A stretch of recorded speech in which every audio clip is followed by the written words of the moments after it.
what I know is these things are real. They exist. We've had them. Other nations have them. I know that in some way, shape, or form, they appear in a physical sense. I know that they have an interest in people, and I have a strong belief that they have an interest in certain families, if you want to call them that.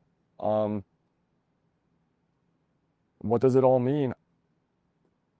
I don't know, but what I do know is that as a democratic republic and a nation that votes for our elected leaders and leaders that are supposed to provide us information, we're not fulfilling our obligation in our Constitution because we're not voting with information. We are lying to ourselves.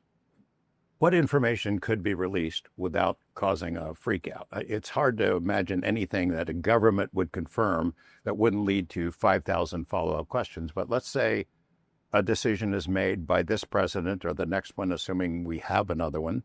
We're going to release some stuff. We're going to come clean up to a point because we don't want to tell our enemies too much about where we are. But what could you say? We have some technology that we didn't build. It's non-human in origin, as far as we know. There's some other presence here. We're working on it. I don't know how much further you can go. I think you can go all the way up to the line of what our current capabilities are in the engineering program and integration program. I think you can go all the way up to that line. I think that that line should be discussed, but I think that is up to our elected representatives to work with Russia and China and other nations that almost certainly have these same technologies, and some very well may be further along than us in some capacity. I would hope that, similar to atomic weapons, some type of an agreement can be made. I think you can basically disclose everything up to the line of where we are currently at to the public, and then that is for our representatives to deal with internationally, geopolitically at the UN. I think that is just for hardware and what these things are. I think once that foundation has been set, you can then start to disclose the other things. But what needs to be disclosed immediately is the crimes. I think there's a point where you couldn't say too much about them, and you don't want to scare the shit out of the public, but you could acknowledge there's something, it's a legitimate mystery. And then it opens up the possibility that legitimate mainstream scientists could get into it, theologians, different kinds of power structures in the world who now know, it's real. It's not disrespectful. I'm not going to get drummed out of academia for taking this seriously. We can get on with it. Now, maybe that's a way to get to the answers, but I suspect that whoever they are, they're always going to be at least one step ahead of us. I tend to agree, and, I get the impression that they actually control it, which is conversations we've had as well. I would say one other thing, though, that I would really want to point out, and this goes back to history and our nation, and what is very concerning to me is in the past, America would bring the best and brightest forward to do things like this, whether that's computer hacking or work on this tech, creative. I mean, we would hire criminals and get them out of jail to come work for the FBI. I have grave concerns that in the day and age of artificial intelligence and academia, we no longer teach critical thinking. And if you really want to understand this, you need to get people that think way outside the box and are creative thinkers and will look at it for what it is and then ask every single question on what that could mean. And I have a very bad feeling we are not doing that. No, I mean, it's like media, so that was my start, is trying to get, I never figured I could figure out the mystery, but the start was trying to get other journalists to be interested. Hey, this is real. This is a real story. You can pursue it. It's honorable. You got to separate wheat from chaff. There are crazy people who make shit up, but there's a real story here. The learning curve is so intense. You can't do this in a week. You can't read a book. Okay, now I figured it out. Or in 6 months or a year or 5 years. It takes a long time. And what reporters have time to do that? What members of Congress really have the time to get their heads around it, Yeah, and that comes back to me coming forward.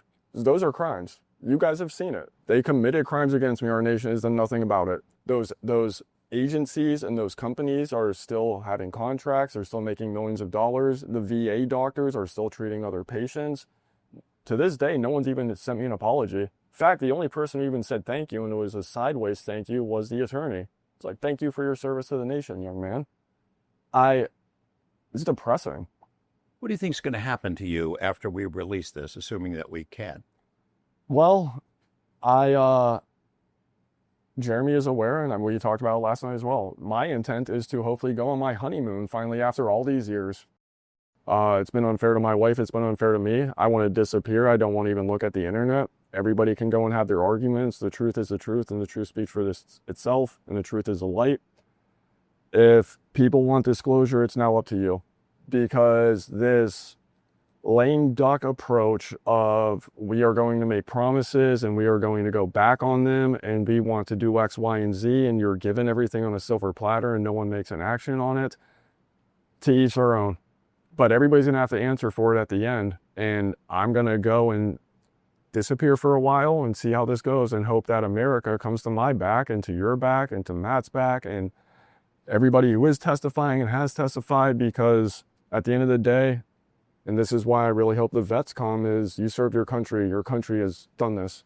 Well, one thing that, I'm not sure that Congress is ever going to be able to get to the bottom of it. I'm encouraged that they're taking it seriously. We know some of these members, you talk to them a lot, Jeremy, and their interest is sincere and they want to get to the bottom. But I mean, they're amateurs compared to the people who have been keeping these secrets. And I'm not sure if they'll ever succeed. But one thing they could do is establish some sort of a structure that protects whistleblowers, people who have a story to tell like you, that would help them survive economically, give them a soft landing spot of financial support that encourages them to tell what they know, give them legal protections. There are some things that are legal protections don't stop people from breaking into your house or cutting your brake lines or distributing health records that embarrass you. But there has to be some sort of support for people who have information who'd like to come forward but are scared. I just want to say, to our viewers, because it's a very difficult interview, because we want to be able to tell it like it is, and just put it all on the table. But you are highly restricted on certain elements of your knowledge of the legacy UAP stuff, because when you went in to do the right thing and you went to Arrow and you went to the ICIG, they immediately classified and put into a SAP a lot of that UAP non-human intelligence information.